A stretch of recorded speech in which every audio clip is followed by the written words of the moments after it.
Olá, eu sou Susana Barelli, hoje é domingo e eu trago aqui para vocês um resumo do que foi notícia no mundo do vinho nessa semana que passou. Eu começo com uma história que tem algumas coincidências, eu gosto dessas coincidências, que é o seguinte, a coincidência é acabar visitando a Capela de Santa Clara, que é um dos últimos projetos de Oscar Niemeyer e que fica no Vale da Grama, ali na Serra da Mantiqueira, lado de São Paulo, quase Minas Gerais. Essa semana, ao mesmo tempo que eu estava apurando a história de que o Pierre Lurton, que é um enólogo francês cheio de predicados, né, ele é responsável pelo Chateau Cheval Blanc, que é um dos grandes vinhos tintos de Bordeaux, pelo Chateau d'Yquem, que é um dos grandes vinhos de Sauternes, ao sul de Bordeaux, e também pelo Chateau Marchose, que fica em Bordeaux, que é o seu projeto pessoal. Os outros dois são um projeto da LVMH, do Bernard Arnault. Pois bem, o Pierre Lurton, ele é casado com uma brasileira, a jornalista Ale Forbes, e vem bastante para o Brasil.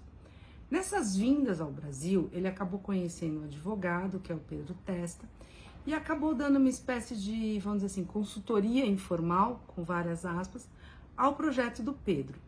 Eles ficaram amigos e cada vez que o Pierre vem para o Brasil, o que acontece de 2 a 3 vezes por ano, ele separa um tempinho para ir lá na vinícola, para andar pelos vinhedos e principalmente para palpitar nos cortes, nos blends que o Pedro está fazendo. E o resultado disso é o seguinte, eu tive a oportunidade de provar em primeira mão a safra 2022 do vinho dele, que mostra bem uma mudança de linha em relação a 2021, uma mudança que vai no caminho de um frescor, e é um vinho assim, ainda é muito jovem, ainda tem muito o que crescer, mas é um vinho que me interessou bastante. Me interessou, é um vinho que tem os pitacos do Pierre Lurton, e o Pierre Lurton, na conversa que eu tive com ele se diz muito, muito entusiasmado com essa Cabernet Franc do Vale da Grama, que é esse projeto Casatés. Ele próprio fala, não, ainda tem muito o que crescer, mas ele diz que encontrou um Cabernet Franc que ele gostou, num terroir totalmente inimaginável, né?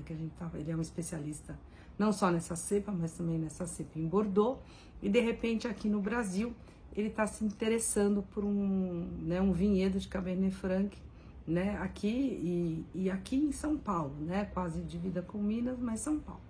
Então assim, enquanto eu estava apurando essa história, chegou um convite do Café Orfeu para conhecer 2 das suas fazendas de café, porque eles estão fazendo assim, comparações entre azeite, eles têm azeitona, entre cafés, eles têm muito café, né? Café Orfeu tem mais de 1.000 hectares de café nas 5 fazendas que ele tem ali na região, e também uma comparação com vinho, tanto que eles chamaram o Manuel Beato para liderar esse bate-papo, mostrando como tanto o azeite quanto o café podem se apropriar de conceitos que o vinho foi meio pioneiro, saiu na frente, que é um pouco de aroma, questão de varietais, né? O Café Orfeu está apostando em varietais de café, enquanto você tem os varietais do mundo do vinho.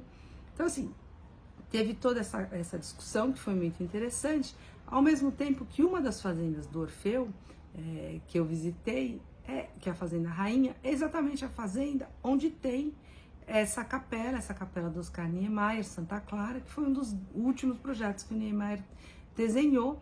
E da fazenda do Pedro, do vinhedo do Pedro, o principal vista é exatamente para essa capela, né? Eles estão um de cada lado do Vale da Grama, então assim, ainda fui para o Vale da Grama, viagem para essa região, com essa curiosidade, com essa ideia de entender um pouco melhor o terroir, e aí entender, você vê solo, você vê vento, você vê clima, foi muito interessante. Ainda vou escrever sobre essa questão dos varietais do Café Orfeu, e a questão do Pierre Lurton na Casatés é o tema da coluna que está no Estadão, que subiu no sábado.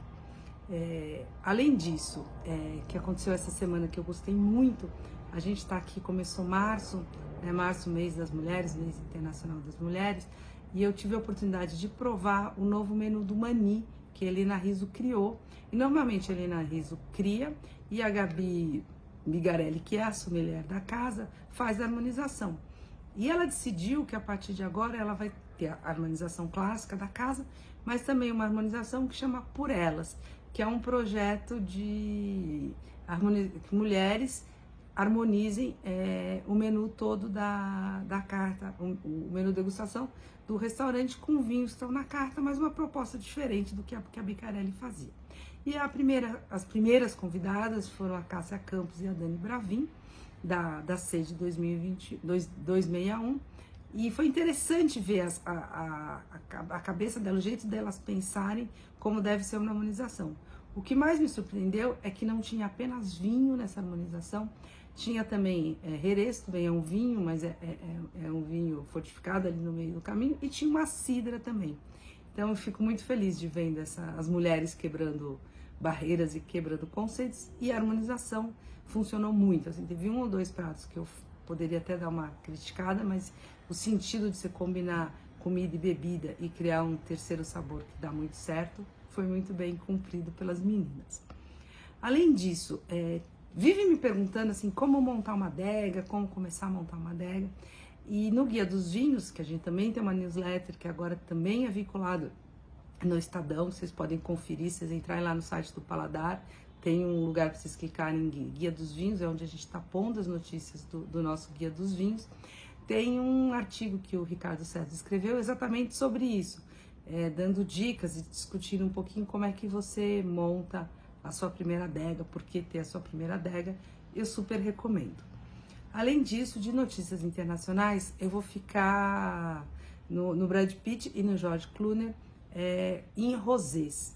Primeiro foi anunciado que o champanhe do Oscar, da próxima edição do Oscar, pelo 3º ano consecutivo, vai ser o champanhe que o Brad Pitt faz, né? É um rosé, né? Que há 3 anos é oferecido na cerimônia do Oscar. E além disso, o George Clooney, inspirado, pelo que eu entendi, no Brad Pitt, está anunciando que vai fazer vai lançar um rótulo de vinho com uvas cultivadas na sua propriedade, e esse rótulo também seria um rosé. Ele tem uma propriedade de 4 hectares no sul da França. É isso, notícias dessa semana, e desejo para vocês uma ótima semana, uma semana de muitas comemorações de vinhos feitos por mulheres, né? A semana da mulher, não só vinhos feitos por mulheres, mas é uma semana de muitas comemorações sobre mulheres. Obrigada pela audiência e até a semana que vem.